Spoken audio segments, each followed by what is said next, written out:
Alright guys, we're back for another Dokkan battle video, and we have got a lot of info. Dokkan Now, Volume 2 is out. Of course, it is a new transforming Super Saiyan Bardock. So, we have all the, a lot of the global info was released. They showed a lot more about the actual Bardock this time compared to what they showed about Blue Kaioken Goku. So we do actually know most of what Bardock does outside of his active skill and also his links. Those are pretty much the two things that I did not see mentioned. So of course it is a Dokkan Festival exclusive for Bardock here. I assume this will be a new event and not an add-on to the Super Saiyan 3 Bardock event. I mean, this is something that, I think was pretty obvious, Super Saiyan Bardock. He is transforming, however, which is a bit of a concern for some people because this is the first time that they've ever released a Dokkan Festival exclusive for a character that already has a summonable LR, because there is a summonable LR Bardock who is now presumably going to be replaced by this Bardock. I can't imagine this guy's going to be worse than LR Bardock, although LR Bardock is definitely not bad. We also have a teaser here for the Bardock event. They talk about this in Dokkan Now, the LR Team Bardock. They are a new category Team Bardock leader, just like the Ginyu Force. Again, they completely resemble the Ginyu Force. We have the 5 versions of the characters here, and then, of course, the LR is a separate character altogether. And then the Ultimate Super Battle Road. So, because this is... now, here's the thing. I don't know. I assume this is for both Global and JP. But remember, Saiyan Day last year did have some events that were only on JP. I kind of hope that's not the case, but it appears as though completing this Ultimate Super Battle Road will allow you to easy this LR Kid Gohan right here, which is very, very fascinating to me. I'm probably going to cover most of Dokkan Now in this video, and I think I will go over what this Gohan might look like in a separate video, but this is interesting because this Gohan could become very, very good. Yeah, it's interesting that they're giving him his EZA now, but it's just strange to me. Like, I really do wonder if this will be on Global at the same time, because Global has not had an EZA LR yet. I figured that that's something they would want to keep as part of the anniversary, but they did bring out the transformation and active skill mechanics early, so we shall see, right? So let's go ahead and hop over here. Again, there is a number of things we can go over in the actual Dokkan Now. It is good. I do actually like them doing this, right? Okay, we got Saiyan Day, obviously. And again, most of the main info that they go over here is just the LR Team Bardock, as well as the transforming Dokkan Festival exclusive Bardock. So here, of course, is the Saiyan Day campaign. Obviously, Team Bardock has a huge, huge role here. Tons of other Saiyans will be making an appearance. We'll sort of see exactly how that's going to work. So here's the event to farm up the Team Bardock. Now, the producer here does mention that we're able to get the Bardock characters during the week, and then during the weekends, we're able to get potential orbs for the characters. Then, of course, once we grind all the characters up, once we get them all, I believe he said, awakened, and then 100%ed. Like, once you do all of that, then you get the actual LR Team Bardock right here. We already got super... I uploaded the super attack animations separate. I want to go over the passive right here. So here's their passive. Again, it's the same thing as LR Ginyu Force, where they're 30% attack and defense for extreme class allies, and then they give the... Well, actually, I think they might... Here, hold on. Do they give 30% and then 20%, or is it 30 and 30? I'd actually have to double check that. Yeah, it's 30 and 20. Okay, I was thinking so. Okay, so this LR, the new LR Team Bardock, we're actually getting 30 and 30 there. So that's going to be good. I assume this unit is going to be very, very valuable on the transforming Dokkan Fest Bardock team. Because, we'll get to it in a second, but his leader skill is for a new category, the Revenge category, as well as low-class warrior. So that is good. Low-class warrior is getting a buff. All right, so these are the categories that this Bardock is on, huh? So the new Bardock would be on... I'll wait for a second. We'll go over what all of his categories are likely to be. Here, of course, is a low-class warrior category. We need better Raditz. I mean, Turles is good. You know, Kid Goku is good. I mean, they could give us a better Great Ape Kid Goku. Looks as though... Okay, so the only base form... well, there's two. But the only really... Like, these are the only two base form Gokus here.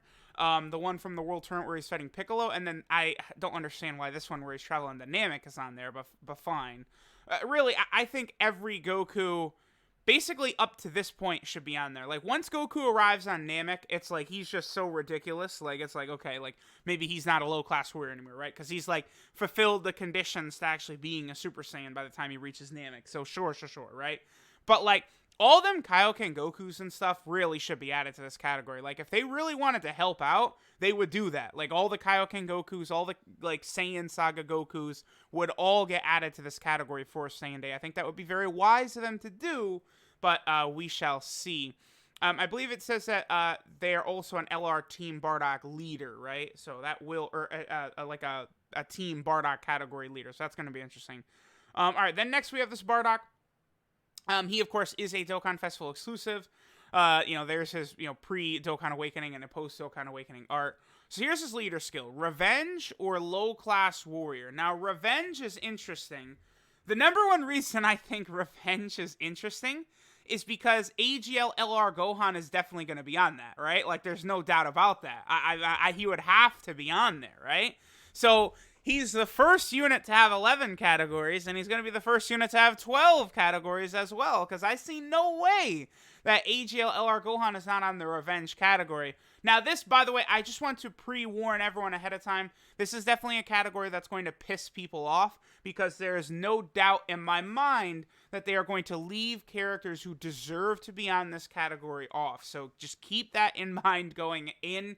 That, you know, it's probably going to be very disappointing what's going to happen with some of these, this Revenge category or some of these Revenge characters, right? The fact that it's Key 4 is very good. I don't like that they do this so much now. HP 130% and then attack and defense 170%. Again, you know, in terms of, like, going through, like, Legendary Goku event and stuff like that, like, eating super attacks and stuff, you're much better off with the extra HP over the extra defense. The Key 4 is very good, though. Like, that's very good. Obviously, they're giving that to us because the low-class warrior category is very limited and not great. And, again, the fact that they're giving it 4 Key shows me that the Revenge category is also probably not insanely OP, right? It's not going to be the size of, like, the Goku family category or anything like that. So, again, I would sort of, you know... we'll see. We shall see. Okay, what do we got right here? Okay. Let me see what he says right here. These are characters that are on the Revenge category, huh? Cell, Baby, Broly. Okay. Yeah, those are characters that want to get revenge. Again, it's going to be insane if they don't put Gohan on there. I'm just tossing that out there. So here's his passive, 120% attack and defense at the start of turn, which is good. Then he gets an additional 10% attack just attack. Okay, not defense, just attack per low-class warrior category ally on the team. Now, he does mention that Bardock stacks defense in his base form before he transforms. So that is important, right? Every time he super attacks, he will be stacking defense. So the fact that he's only getting attack right here, that's not really so much of a big deal. The issue, of course, is that, again, low-class warrior is incredibly weak.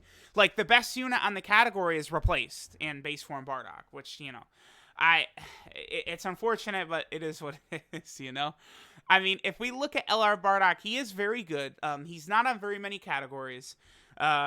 His links are good, but, you know, Fierce Battle really would benefit him much more in all of these different teams. He does Seal on 18 Key, which, of course, is incredibly powerful. He's very good for Super Battle Road. I don't know. I mean, he's still going to be really good for Dokkan Battlefield. Like, he's not, like, completely worthless at all. Again, Battlefield, he'll still be good. But, I mean, I would say that the new Dokkan Fest Bardock is almost certainly going to be better, especially with his leader skill and stuff like that. So we'll see. But, yeah, like, from this team, I mean, you're probably going to want to run Turles, right? So let's say you're running Bardock's team. You have Bardock, you have a friend Bardock, and then you have Turles. That's 30% right there. So that is pretty good. And then at that point, you know, you could just fill up, you know, Broly, Baby, all those types of characters if you want. I guess this is good. The revenge category is going to be useful for a lot of different characters that don't have a ton of categories. I doubt Omega would be on it, which sucks because Omega badly needs a category. Like, Omega Shenron only being on 2 categories right now is a real bummer, right? Full Power and Shadow Dragon Saga. And then I believe Super 17 is also incredibly limited. Super 17, I feel like Super 17 could be on the revenge category. I mean, we'll see. Again, some of the stuff is going to be hard to tell because they don't exactly, like, have super consistency with those categories, right? And then he's also effective against all types against a Wicked Bloodline category enemy. I mean, that certainly would be a lot more better if, like, the Ultimate Super Battle Road had Wicked Bloodline enemies, or if there was, like, some sort of long event that had a lot of those. I mean, I could think of Frieza in the Infinite Dragon Ball History event. The Super Class stage of Super Battle Road starts out against Frieza. But, that's not... I don't know. It's good, but how good is it really, right? Like, I feel like Wicked Bloodline enemies aren't actually that common, because it's just really Frieza and cooler, right? In terms of, like, enemies you fight. So, I mean, we'll see. I assume there will be more Wicked Bloodline enemies coming, right? Okay, again, he does stack his defense. Here he mentions that Bardock is on Transformation Boost, so he'll work good on SCR Coolers category, right? Now, again, he is a transforming unit into Super Saiyan Bardock. Now, his animation is voiced, so that does mean it's an active skill. I mean, he flat out says it's an active skill right there. They do not give us what the conditions are for the active skill, so we'll see. But, like, again, he is talking about using this unit in the Legendary Goku event, so, and Infinite Dragon Ball History as well. So I assume it's not going to be, like, can only transform against Wicked Bloodline or something like that. It probably will be something like transform after 4 or 5 turns, but if you're going up against a Wicked Bloodline enemy, you could transform right away or something like that. Like, I assume. Although, yeah, I mean, that probably is, because the reason you would choose not to use the active skill right away, even against a Wicked Bloodline enemy, is because he stacks defense on super attack before he transforms, right? So, like, say you're in a Dokkan event, you don't need to transform right away. Let Bardock super attack 1 or 2 times, then transform. By the time the Dokkan event gets difficult, you have your Super Saiyan Bardock ready to go, right? So, it does seem like it's a pretty solid design for the card. So, he gets 180% attack, 100% defense, then attacks effective against all types and attacking extreme class enemies. Now, that is very powerful. That is good. The fact that it's not limited to Wicked Bloodline, but all extreme class enemies is very, very good. Because now we're talking about a lot of stages. So let's see, this Bardock, right? So he'll be on local... Okay, let me pull up this LR Bardock again, right? So he's going to be on Low Class Warrior, Pure Saiyan, Goku Family, Team Bardock, Revenge, and Transformation Boost. So I think that the new Bardock should have 6 categories. He might be on Explosion of Anger as well, which would give him 7. I mean, I would think he should be on Explosion of Anger, right? It would certainly make sense. He would have to be. So that's 7 categories he should be on, right? The 4 that he's going to get. Because this Bardock is going to get Team Bardock as well. I assume this Bardock will also get Revenge, right? So, like, even LR Bardock is going to get a number of extra categories. Not everyone is going to pull DOKKANFEST Bardock right away. So, you're still going to have this guy usable on a lot of different teams and, some of these new teams and stuff like that. Because, again, you probably could do shenanigans where you run, like, the LR. I have some items. We're going to look at that in a second. We looked at the Kid Gohan thing. You could probably run, like, the LR Team Bardock, like, as leader. I wonder what their leader skill is going to be. What was the Ginyu Force again? They're 100%? I bet Team Bardock, they'll at least be 120%, I imagine. Yeah, they're 100%. Considering that this went up to 30%, I could see this going up to 120% for Team Bardock category right there. We'll see, but you could run them as leader potentially, and then, the friend DOKKANFEST exclusive Bardock. I mean, that would be very, very cool, right? So then he also gets 3 ki, and then he has a chance of performing a crit and evading enemy attacks, and he reduces damage received by 18% for 5 turns from the start of turns. So that's Very interesting. So, again, depending upon what his active skill transformation is, like, if you could do it super quickly, this guy is a truck. Because super effective against all types, 180% attack, he's going to be almost auto-supering. Then he's got a chance to do everything, even at 55%. So, like, he's good.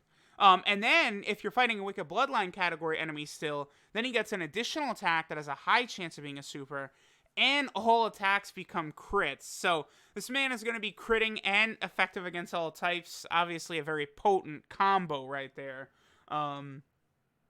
I don't know. I think this Bardock is very, very good.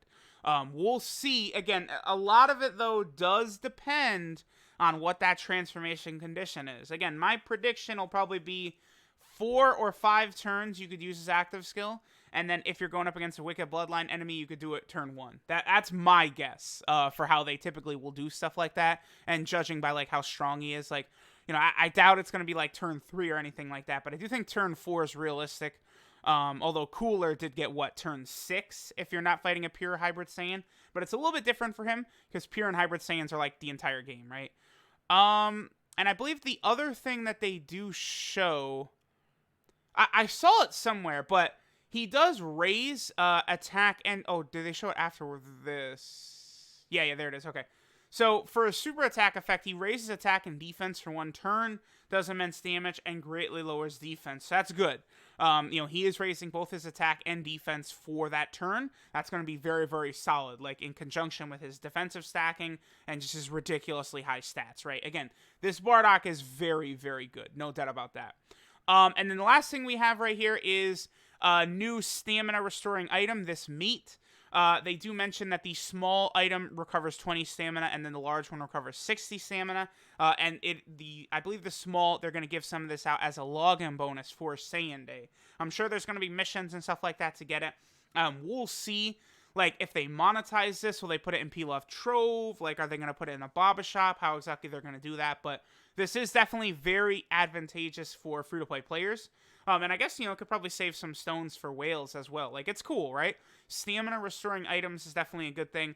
I mean, I certainly would have liked this a lot more back in, 2016 when I was a free-to-play global player. It would have been very nice to have had these stamina restoring items. But there we go. I mean, as you guys could see, I did correctly guess that they were barely going to show, like, a lot of details for the celebration. I mean, obviously, there's a lot of stuff they didn't show, right?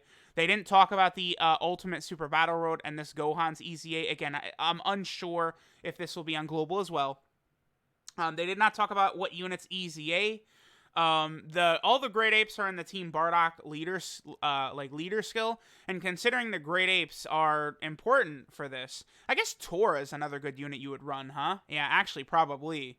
Now that I'm thinking about it, yeah, you could run Turles and Tora. That's a nasty couple of support type units. Okay. But if they really give EZAs to these Great Apes, like, just give, all Great Apes, like Bardock, Tora, Shugesh, Fasha, Borgos, you give all of them an EZA, and that will dramatically increase the power of that Team Bardock category, and that will be very helpful for DOKKANFEST Bardock in general. So, like, I do really think that's got a good chance of happening, right? The Great Ape Team Bardock units getting an EZA. Let me know what you guys think. Again, it's Saiyan Day, so I'm sure we're going to see other Saiyans released. We might see Chilled on the banner. I doubt Chilled will ever be a DOKKANFEST exclusive. But we could see a new Chilled on the banner. And then maybe with another Saiyan card or something like that. Remember last year for Saiyan Day, it was transforming Vegeta and then Super Vegeta. So it was two Saiyans that were on the banner. So again, we'll see what they're gonna do. It's an RIP to our boy LR Bardock, but it is what it is. What can we say? So let me know what you guys think of this Saiyan Day celebration coming for both Global and JP. Again, we got some details. We'll get the full details on Saiyan Day itself. Thanks, guys, for watching, and I'll catch y'all next time.